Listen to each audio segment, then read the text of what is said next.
What a day it must have been for Jesus with all that crowd going and coming and all the situations demanding his attention. At last they made it to Peter's house. Nap time, you would think, right? No way. Peter's mother-in-law was in bed, sick as a dog. Jesus didn't even get a chance for a break.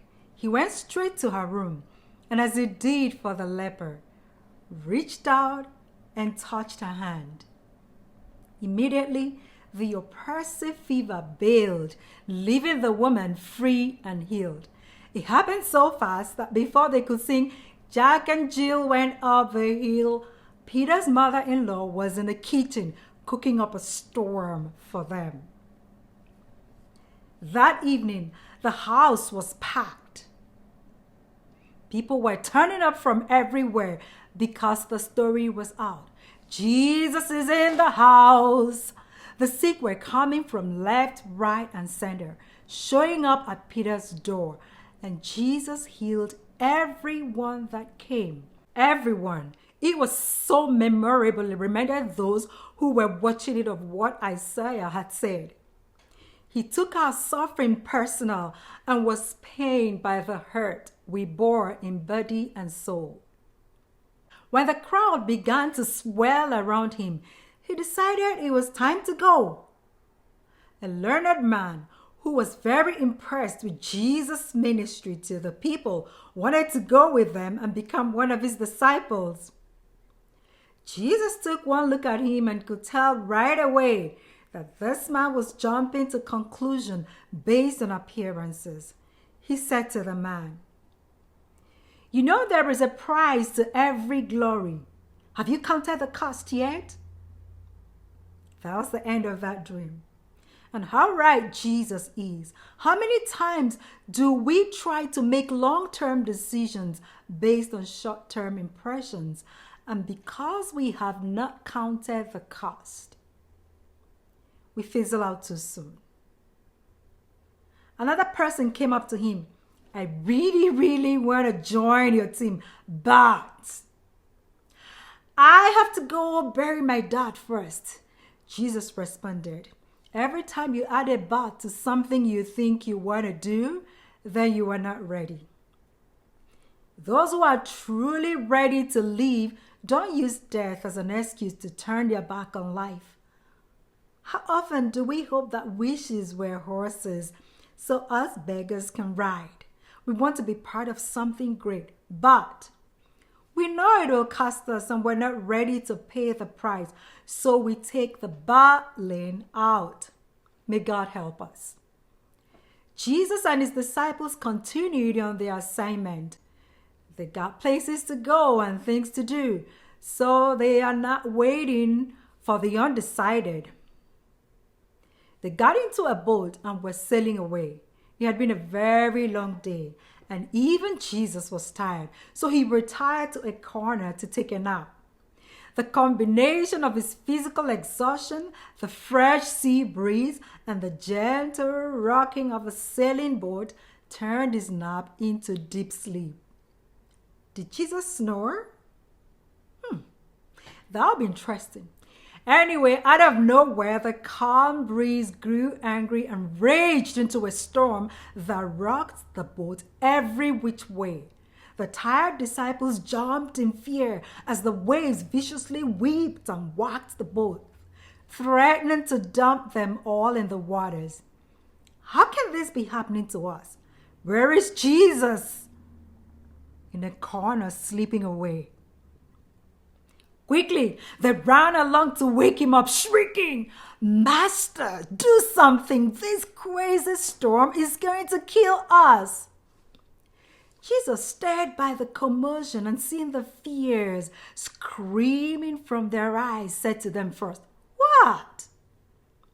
You serve fear to a scary situation? That's when you whip out your faith and use it, guys. Come on." Shaking his head, knowing they weren't getting it, he turned to the storm and with such calmness commanded, "Stop that nonsense." Immediately, the raging sea bowed and mellowed into this gentle, quiet flow. The disciples were blown away.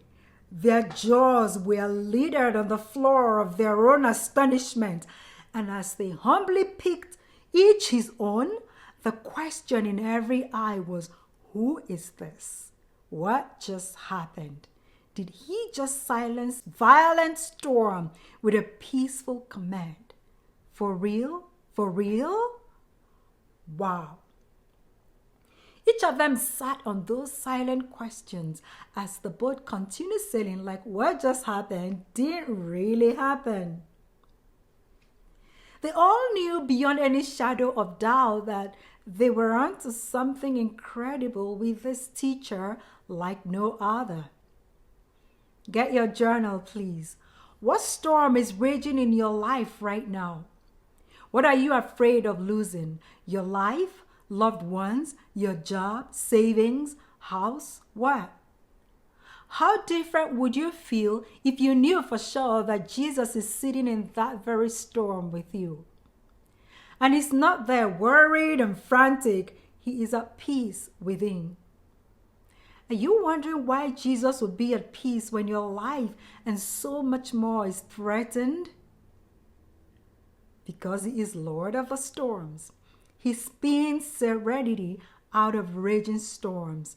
Calm down and let his peace give you rest as you ride the storms of life, knowing that greater is he who is in you than he who is stirring the storms.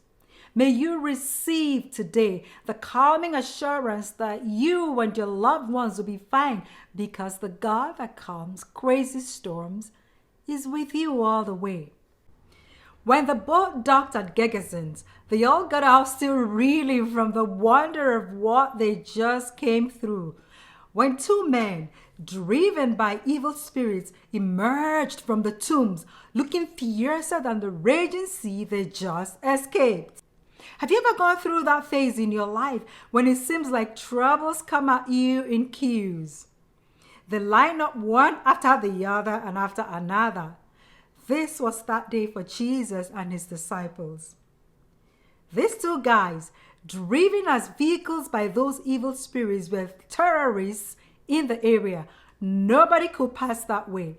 The fear of them made everyone find alternative routes. Fierce as they were driving, they screeched to a halt by Jesus and screamed, "This is our area. This is our time. Why are you here to bug us, you son of God?" With all this drama going on, Jesus hasn't said a word. And the disciples were clustered together in a mixture of terror and awe. Their eyes the size of the sea they just departed. Having just encountered strangulating fear themselves, the disciples recognized the horror in the eyes of those two terrorists that everyone else had feared up until then. As the two scouted around, seeking escape from certain doom. "Please, sir, these two men are our guys, but we know you'll kick us out, so please, can you let us settle with the pigs over there for now, please?" pleaded the evil spirit driving the men. The intensity of fear in the eyes of those two were no match to the wonder in the eyes of the disciples, and not anywhere near the serene authority Jesus was quietly wielding in that chaotic atmosphere. "Get out," was all Jesus said, and the evil spirits in the two men whizzed out and made for the pigs at the other end. All of a sudden, the herd of pigs that were quietly munching away on the green pastures turned violent and galloped all the way out there, off the edge, and down into the sea where they all drowned. Every one of them. The keepers picked up their feet in both hands, and away they flew all the way to town to tell the incredible tale that their eyes could never unsee. The whole city was disturbed. What kind of story is this? And what kind of man will do a thing like that? Tame savages and turn passive pigs berserk. When the city folks counted the cost of the pigs they lost, they were ready for battle and trooped to see the man who had caused them such a loss in one day. One look at Jesus, truth hit them and took the wind out of their sails. No, they couldn't handle that truth. They didn't want to deal with it. Not today, not tomorrow, and not ever again. They wanted nothing with this man. Dangerous, dangerous, he must be worse than dangerous. Unmoved by Jesus' gentle demeanor, all of those once angry crowd pleaded with one voice, asking the man who everyone was seeking to leave their town like yesterday and not ever return. The cost of having truth around was too much for the folks in that city. Get your journal again, please. Have you ever had an encounter, an uncomfortable encounter with truth that you just couldn't stand it? The light in the truth burned so deep you couldn't take it. The value of truth was so high you figured it'll cost more than you were willing to surrender. The power of truth weighs so heavy you were scared it will crush you if you didn't move away as fast as your legs could still carry you. These people met the truth the world was waiting and searching for, but they couldn't handle it because it cost them a herd of pigs. They refused to be touched by the incredible miracle of the two men that were saved, because they were focused on the losses, and thus they turned away the truth. They turned away salvation. They turned away all the blessings that come with this same Jesus everyone was searching for. What is that thing that is turning you away from Jesus? What is keeping you from fully committing to the call? Remember, what shall it profit you if you gain the whole world and lose the most important thing, which is your soul? Take some time to think about that and talk to our Father to make things right as quickly as we can. Check out the links and the scriptures below for additional help. Feel free to share your thoughts and answers in the comments. Be inspired. You are a star, and it's your time to shine. Don't forget to subscribe and share this with family and friends. Jump in and join me in the next video, still on this series of New Beginning, as we learn from the model of life and love.